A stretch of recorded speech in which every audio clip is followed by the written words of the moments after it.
Sa ibang balita, tuloy na sa Lunes ang confirmation hearing sa kaso ni dating Pangulong Rodrigo Duterte sa International Criminal Court. Ayon sa ICC, hindi pa ito paglilitis, kundi pre-trial sa kasong crimes against humanity laban sa dating Pangulo na nag-ugat sa kanyang gera kontra droga campaign. Pakikinggan ang panig ng prosecution, defense at legal na kinatawan ng mga biktima. Ipinaliwanag ng ICC na titimbangin ng ICC judges sa confirmation hearing kung sapat ang ebidensya laban sa dating Pangulo para isalang siya sa paglilitis. 4 na araw isasagawa ang pagdinig pero hindi ito dadaluhan ng dating Pangulo.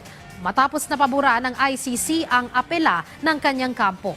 Pagkatapos ng confirmation hearing ay may 60 araw ang mga ICC judges para desisyonan kung lilitisin ang kaso. Sakali namang mauwi ito sa formal na paglilitis, obligado na umanong dumalo si Duterte.